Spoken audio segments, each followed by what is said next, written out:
Y contentos como siempre de tener la participación de nuestra eminencia médica, doctor de cabecera, Héctor Frisby, y vamos a hablar de el tema de la depresión estacional, pero se nos atravesó aquí el día de la diabetes, como lo habíamos comentado, ya habíamos también aquí anticipado que seguramente el doc nos iba a hablar de eso, y acordamos postergarlo el otro tema para la siguiente semana, al cabo que apenas estamos entrando al invierno, o vamos a entrar más bien el mes próximo, entonces hay tiempo y vamos a hablar de esto con el querido Doc. Ya estamos enlazados hasta Colorado. ¿Cómo estás, mi querido doctor?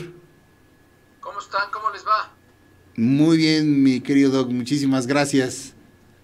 Muy buenos días. Sí, efectivamente habíamos preparado el tema de alergias estacionales, pero decidimos en vista de que se presentó el Día Internacional de la Diabetes, o el Día Mundial, así es como se llama, el Día Mundial de la Diabetes. Decidimos entonces mejor hacerlo de esta manera. El Día Mundial de la Diabetes es una celebración que tiene fines de difusión, de prevención y fines educativos.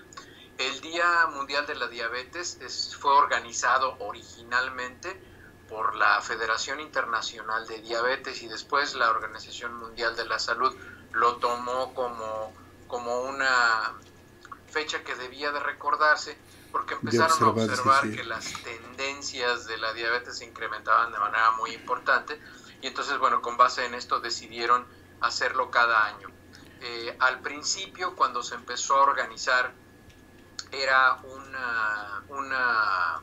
un evento monotemático, es decir, dentro de todos los problemas que se causan relacionados con la diabetes, solamente se hablaba, por ejemplo, de neuropatía diabética, que es el daño a los nervios en los pacientes con diabetes, o se hablaba de la retinopatía diabética, que es el daño a la pantalla de cine que está en el fondo del ojo, que es la retina, y esta se va desprendiendo en algunos pacientes y se le van formando manchas a algunos pacientes en la visión conforme va pasando el tiempo que va transcurriendo la diabetes, y es directamente proporcional al pobre control que pueda tener el paciente con la diabetes. O se dedicaba a cualquier otro tema de la enfermedad cardiovascular relacionada con diabetes, que es una de las causas más importantes de muerte en pacientes diabéticos. Entonces, cada año se hacía de manera monotemática, solamente se hablaba de un tema.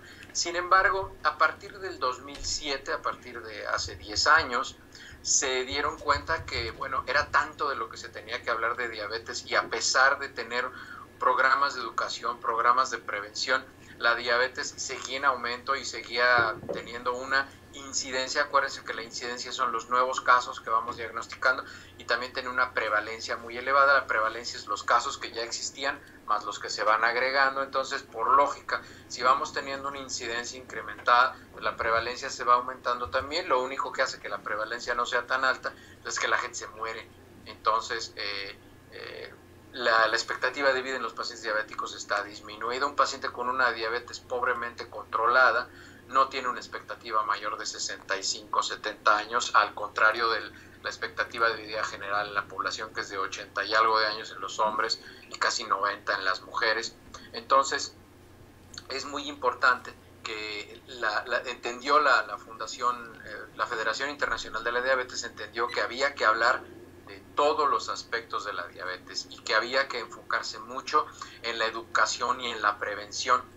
Entonces empezaron a ver de qué manera podían ayudarle a la gente para que pudieran modificar sus hábitos de vida, que se identificó que era la primera causa de retraso en la presentación de la diabetes, o incluso en unos pacientes evitaban tener diabetes durante muchos años. Se puede retrasar la expresión de la diabetes hasta 15 años.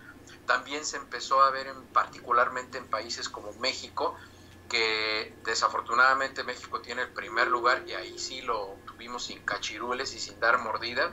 Tenemos el número 1 de obesidad, primero obesidad infantil hace casi 10 años, y ahora también ya de obesidad en adultos.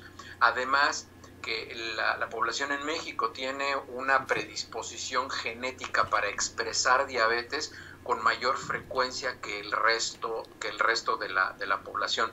Desafortunadamente nuestra población, incluso aquí en Estados Unidos, sigue manteniendo esa tendencia de expresar la diabetes, de estar gorditos, de comer de manera desordenada, de comer alimentos refinados, azúcares refinadas, harinas refinadas, y se sigue expresando la diabetes.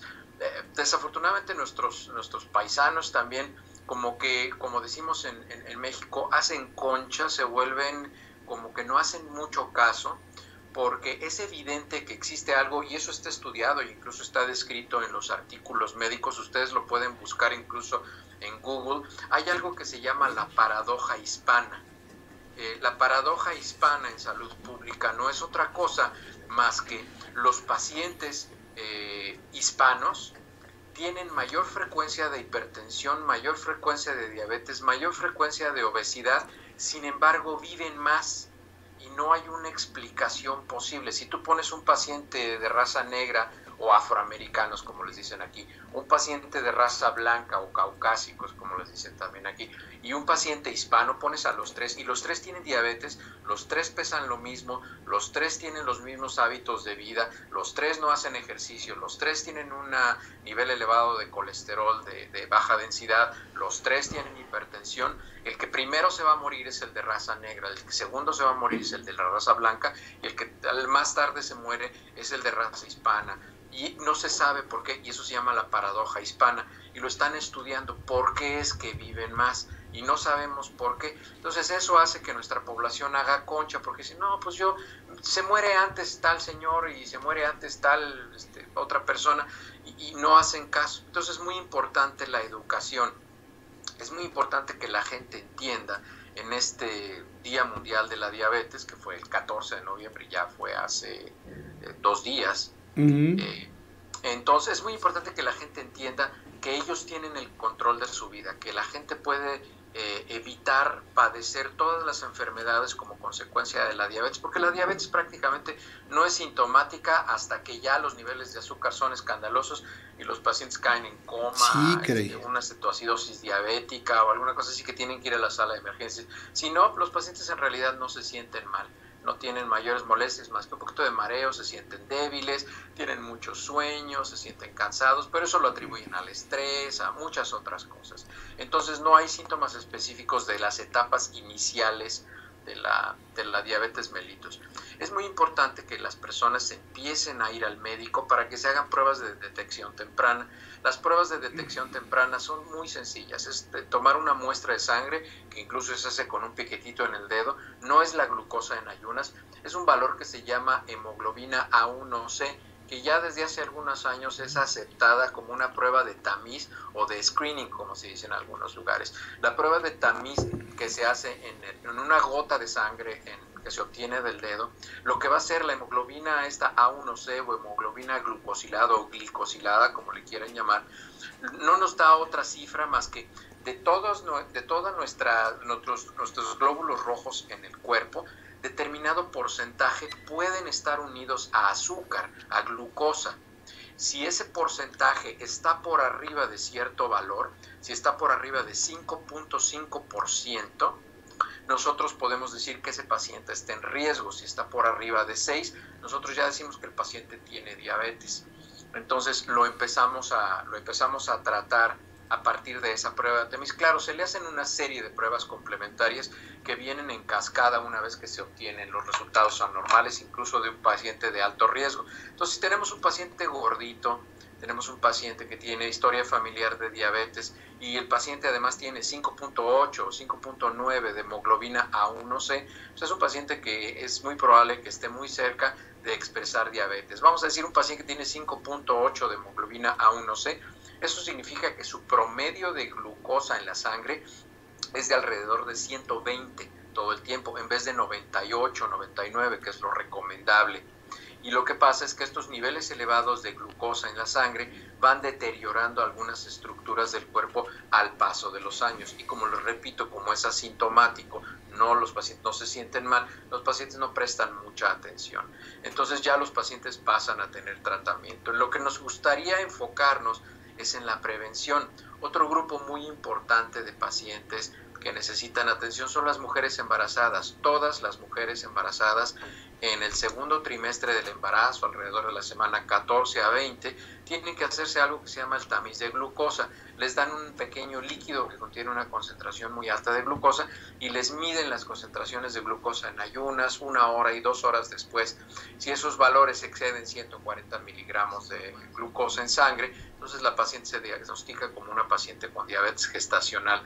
De esas pacientes con diabetes gestacional, ¿por qué a las mujeres les da diabetes gestacional? Que también le da de manera particular mucho más a la población hispana, principalmente a los mexicanos, a las mujeres mexicanas, es porque suben mucho de peso. Las mujeres siguen teniendo esa idea de que tienen que comer por 2 y de que tienen que subir mucho de peso. Yo conozco mujeres que subían 30 o 40 kilos de peso durante el embarazo, lo cual es completamente anormal. Lo único que están haciendo es incrementar sus riesgos para enfermarse.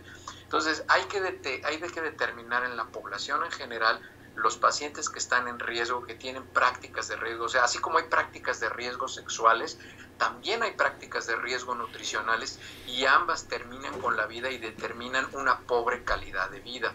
Desafortunadamente, la diabetes sigue siendo una enfermedad de la pobreza y la ignorancia. ¿Por qué digo la pobreza y la ignorancia? Porque hay gente que tiene dinero y es ignorante. Y esa gente que sigue teniendo dinero y sigue teniendo un bagaje de ignorancia abrumador, sigue no entendiendo las consecuencias de sus actos y el impacto que tienen en su salud. Entonces, incluso de esa manera nosotros nos podemos dar cuenta si una persona es educada o no es educada, o tiene la capacidad de controlar su manera de vivir, sus hábitos de vida, en la manera en la que cuida su cuerpo. La manera en la que nosotros cuidamos nuestro organismo es un reflejo directo, es un indicador directo de cómo nosotros estamos entendiendo de qué manera impacta nuestra vida en nosotros. Y si no podemos controlar nuestra manera de comer, si no podemos controlar nuestra manera de beber, nuestra manera de tener relaciones personales o sexuales, tenemos que buscar ayuda porque tenemos una enfermedad. Entonces es muy importante que la gente entienda en este Día Mundial de la Diabetes que necesitan integrar varias costumbres a su vida. Necesitan comer pequeñas cantidades de alimentos para que no se les suba mucho el azúcar después de que comen, no se les suba mucho la glucosa.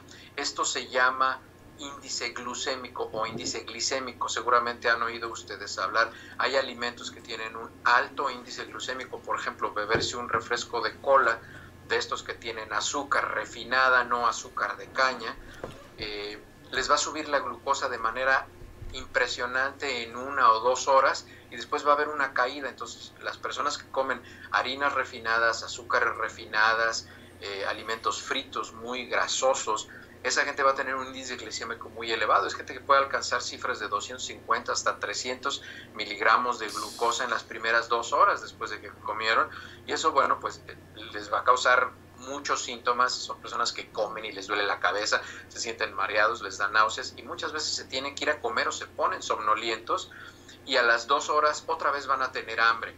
Entonces hay que comer 5 veces al día alimentos de poco índice glucémico. Si no saben cuál es el índice glucémico de los alimentos que están tomando, lo pueden leer en las etiquetas nutricionales o pueden acudir con algún nutriólogo que les dé orientación para eso. Entonces hay que comer 5 alimentos al día fraccionados en pequeños montos. No hay que comer hasta llenarse, no somos costales, tenemos que comer para satisfacer necesidades nutricionales y calóricas. Hay que tener actividad física. La recomendación dice que hay que tener actividad física la mayoría de los días de la semana. Esto es muy fácil entenderlo. Si la semana tiene 7 días, la mayoría de los días es 4 o más días de la semana. Debemos de tener una actividad física que nos ocupe por lo menos de 30 a 40 minutos de nuestra actividad diaria. Nosotros tenemos que evitar, desde luego, fumar. Ya lo hemos platicado, podemos beber alcohol, pero no más de 1 onza de alcohol cada 24 horas. Eso es muy importante entenderlo.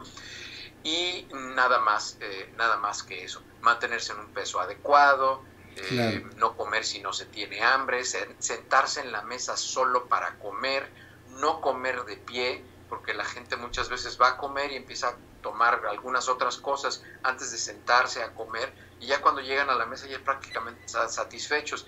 Pero pues ¿cómo le voy a hacer la grosería a mi mujer o cómo le voy a hacer la grosería a mi mamá? Pues sí, sírveme de comer, aunque ya estén satisfechos o aunque ya hayan estado comiendo la botana antes de sentarse a comer. Entonces, sí, todos esos hábitos se tienen que ir abandonando. Por una cuestión cultural, nosotros vinculamos mucho a los alimentos a las festividades.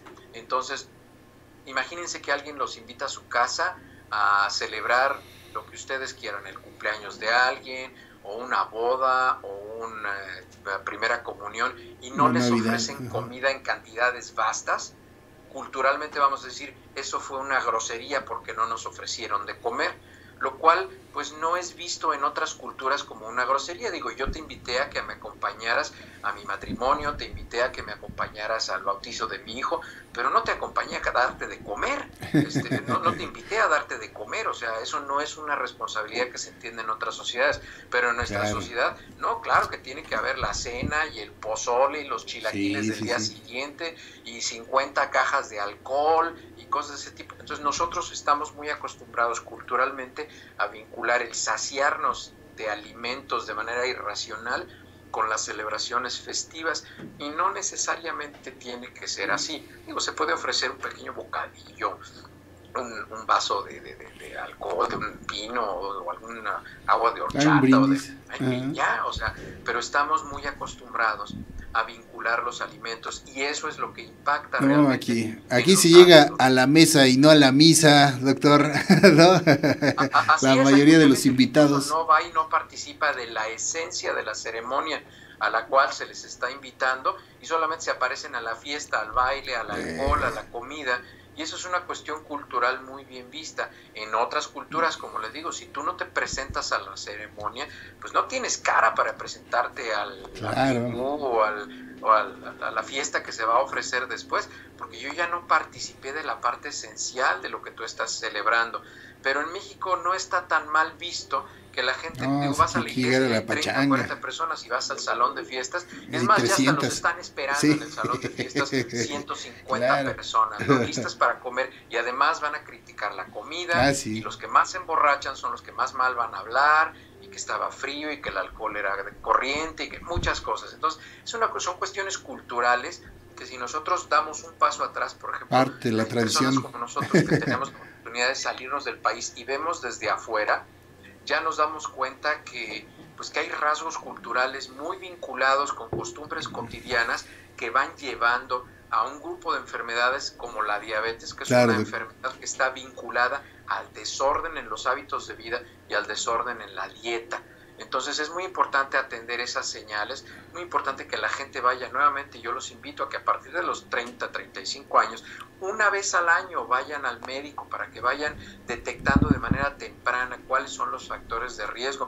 Ninguno de nosotros tenemos el mismo estado de salud ni el mismo cuerpo que teníamos cuando teníamos 18 años. Entonces no podemos esperar que nuestra salud se mantenga en ese estado. Además tenemos historia familiar, tenemos muchas cosas. Vamos incrementando nuestro nivel de estrés porque tenemos que trabajar y mantenernos nosotros mismos o algunas otras personas. En fin, va modificando nuestra vida, y debemos de tener la costumbre de buscar, en primer lugar, encontrar un médico al cual le tengan confianza, y en segundo lugar, hacer regular en la revisión médica, al menos háganlo cada año, para que puedan tener una detección temprana y tener hábitos de vida saludables. Así es, Doc. Oye, las diferencias entre, como suelen clasificar la diabetes, por acá, sobre todo tipo 1 y tipo 2, ¿no? Esta es la tipo 2, que es pues la que dices que generalmente se da por cuestiones de edad, de malos hábitos, ya en una edad madura, y la tipo 1 que aparece muchas veces hasta en niños o jóvenes, que tiene más que ver con causas genéticas, entiendo, ¿no, doctor? Mira, prácticamente todos los pacientes con diabetes tipo 2 van a terminar siendo diabéticos tipo 1. No es tan difícil entender la diferencia. Todo tiene que ver con respecto a la producción de insulina. Los pacientes tipo 1, diabéticos tipo 1, no producen insulina, no tienen insulina en el páncreas, y la insulina no es otra cosa más que, vamos a decir, es como el portero que está en un hospital o en un hotel o en algún lugar, que está en la puerta y le abre la puerta de la célula a la glucosa para que se meta y realice todas las actividades metabólicas que tiene que hacer. Esa es la insulina. Los pacientes tipo 1 no tienen insulina. Los pacientes tipo 2 empiezan a tener una deficiencia en la utilización de la insulina. Puede ser que tengan resistencia a la insulina en las paredes celulares, puede ser que la producción de insulina en el páncreas sea insuficiente, porque ya se fatigó el páncreas de estar produciendo cantidades tan elevadas ante cantidades tan elevadas de glucosa en sangre, porque la insulina se produce en relación a los niveles de azúcar que hay en sangre.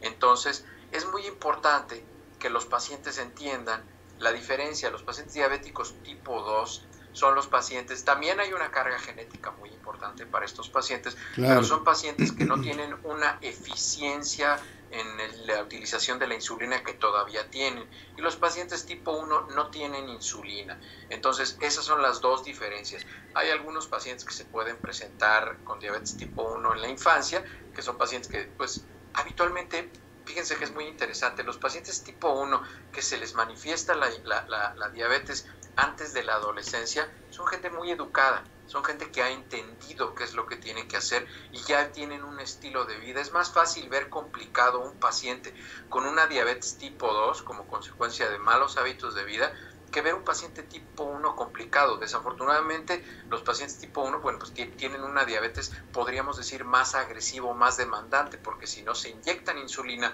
no la tienen.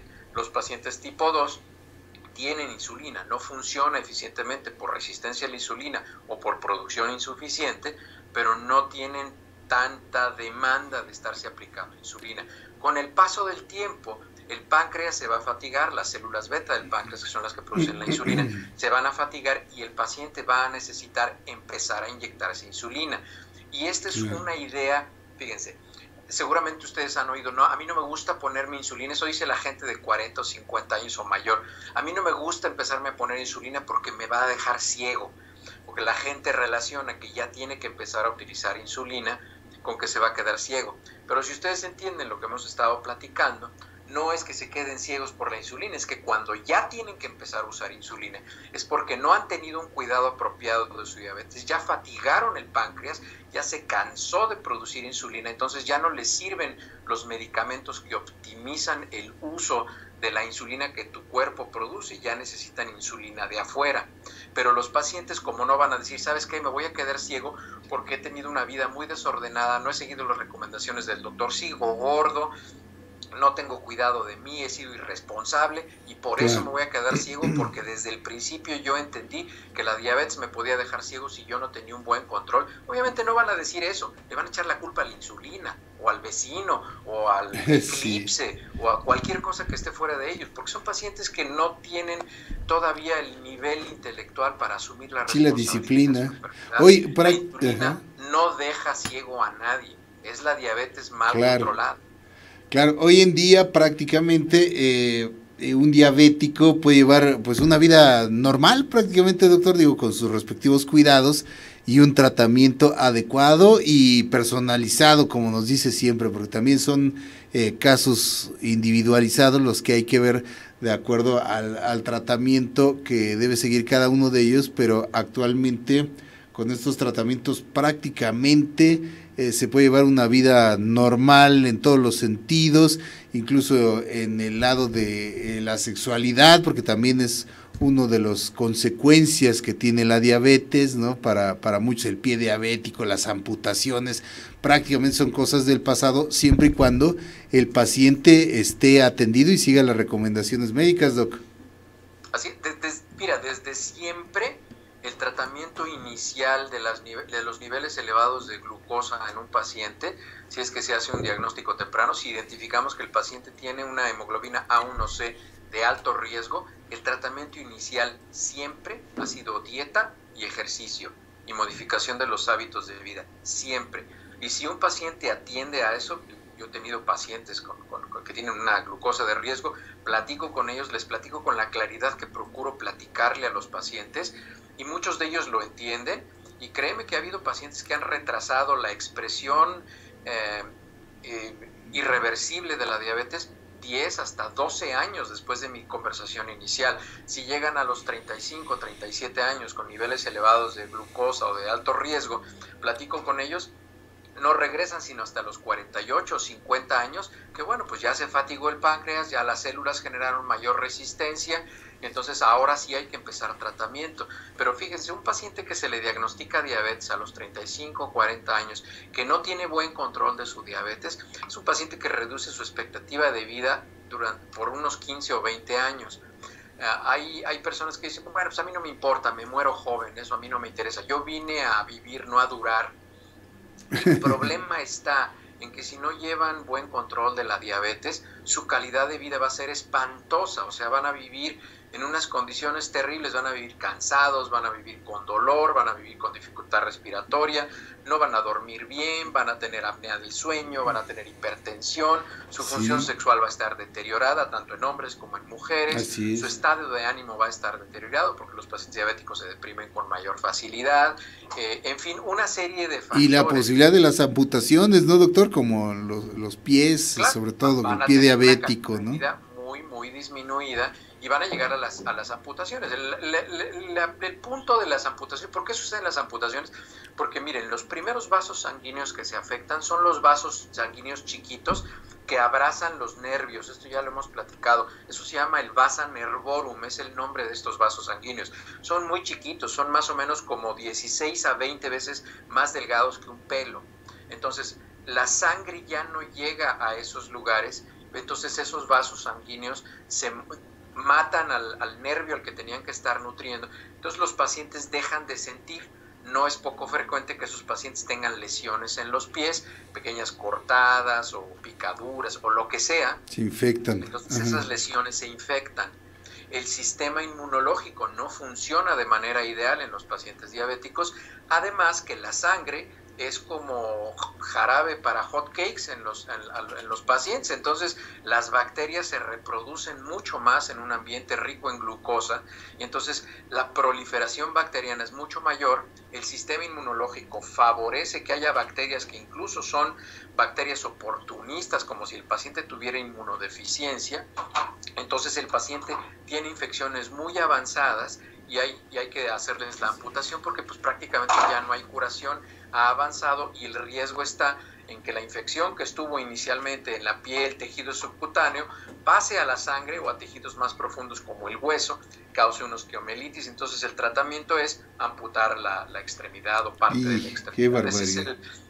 Esa es la ruta que sigue, y todo es consecuencia de comer de más. Y del descuido del propio paciente, ¿no, doctor? Sobre todo, como bien dices. Claro, prácticamente se me antoja poco probable que algún caso de amputación o de necrobiosis, como es el nombre médico que le damos, sea responsabilidad de algún médico. Prácticamente es responsabilidad del paciente. El paciente debe saber cómo revisarse los pies, cómo cortarse las uñas, cómo bañarse, limpiarse los pies, aplicarse crema, mantenerlos limpios. Es muy frecuente que tengan infecciones por hongos, entonces los pacientes tienen que saber. Sí, se vuelve muy delicada la piel, ¿no? La piel se les vuelve muy delicada, muy delgada, ¿no? En general. Se vuelve delgada y se vuelve insensible, Jorge. Si yo tomo una navaja de rasurar y te pico la piel, pues tú vas a retraer el dedo porque te duele. Nosotros tenemos una prueba que se llama prueba de monofilamento, que es un filamento de plástico, de silicón, y tocamos los dedos de los pies, la planta del pie, los talones, la parte anterior del pie, y hacemos un mapa de cómo está la sensibilidad en los pies diabéticos, y muchas veces los pacientes no sienten nada. Hay pacientes que tienen cortadas, que están sangrando y no se han dado cuenta. Hay pacientes que tienen una resequedad impresionante en las uñas, asociado a una infección por hongos, y no sienten nada más pues les huelen muy mal los pies y no saben por qué, porque tienen una infección por hongos. Porque, como les digo, el sistema inmunológico está deteriorado. La infección por hongos es una infección oportunista, entonces infecta las uñas, infecta los pies, sale en medio de los dedos. Entonces nosotros tenemos que enseñar a los pacientes a revisarse los pies y a que estén pendientes de que no vayan a tener lesiones iniciales que se puedan contaminar con infecciones secundarias y puedan terminar en una amputación. Entonces, es muy importante la educación de los pacientes diabéticos y yo siempre los invito, digo, si hay personas que están escuchando el noticiero que tengan alguna duda o alguna pregunta, ya saben que lo pueden hacer a través de mi página de Facebook. Honestamente, prefiero que no me hagan preguntas muy personales en Facebook abiertas, me los pueden hacer a través del Messenger de Facebook, ya podemos tener una conversación más personal. Claro. Hay 3 o 4 personas de disyuntiva que se han acercado a mí. Desde luego yo no sustituyo la visita al médico, pero sí puedo darles algunas recomendaciones, claro, de qué es lo que tienen que hacer. Y claro, sí, yo he estado en contacto con algunos de los disyuntivanautas. Afortunadamente sí.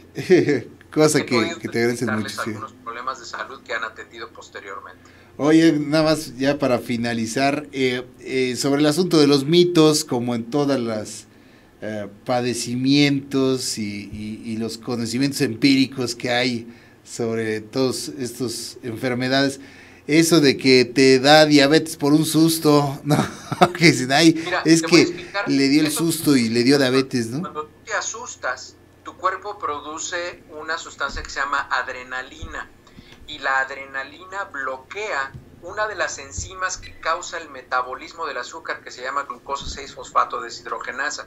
La adrenalina bloquea eso y lo hace justamente como un mecanismo de defensa para evitar que el paciente que está en un estado de estrés y necesita estar alerta para luchar contra lo que lo está amenazando, vaya a tener una crisis de hipoglicemia. Mantiene los niveles de azúcar elevados, de glucosa elevados en el paciente. Entonces bloquea lo que nosotros conocemos como la glucólisis anaerobia. Entonces se elevan un poco los niveles de azúcar. Y lo que sucede es que muchas veces, como les decía, los pacientes comen alimentos de alto índice glicémico o ya tienen una historia de que viven con un nivel elevado de glucosa todo el tiempo. Entonces, cuando tienen un susto, un estado de estrés excesivo, lo único que pasa es que les sube todavía un poquito más el azúcar o la glucosa en sangre y entonces ya se vuelve sintomático, les da una cetoacidosis diabética. Viene a ser el disparador, digamos, ¿no? Se van al hospital y nuevamente los pacientes no van a decir, es que yo he sido un comelón gordo o gorda desde hace 20 años. No van a decir eso, van a decir, es que como se me murió mi mamá y como se me murió mi perro. El temblor, ¿no? Es que ahora con el temblor me asusté. No es eso lo que les dio diabetes mellitus, lo que les dio es que ustedes ya eran diabéticos, ya tenían cifras elevadas de glucosa y el incremento en la adrenalina lo único que hizo es que su diabetes se volviera sintomática. Pero habitualmente los pacientes que diagnostican, eso está perfectamente bien estudiado, los pacientes que se diagnostican en la sala de emergencias como diabéticos por una crisis de hiperglicemia, esos pacientes tienen entre 8 y 12 años siendo diabéticos y no tratados.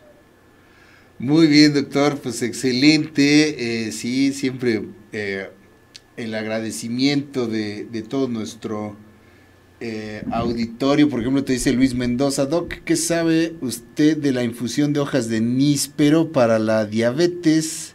Tengo esa planta y a mi casa va un señor siempre a pedírmela porque dice que es muy buena para eso. Todos estos remedios caseros.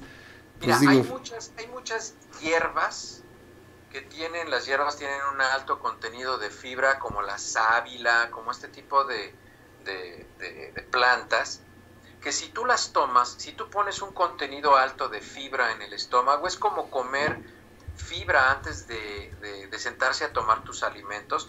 La fibra, la propiedad que tiene es que disminuye la absorción de carbohidratos y grasas en el intestino. Eso es lo que hace. Por eso es más saludable tomar un pan integral que un pan no integral, aunque no sea de azúcares refinadas o de harinas refinadas. Y la explicación es esa.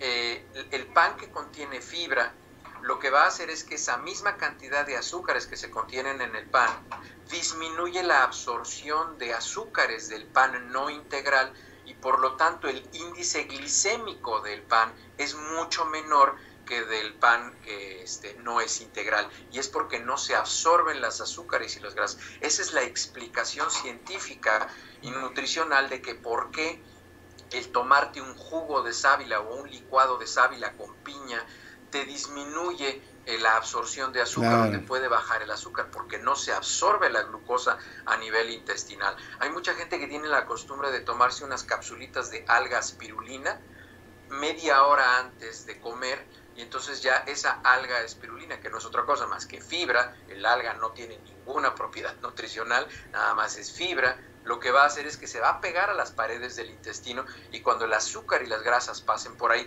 no se van a absorber.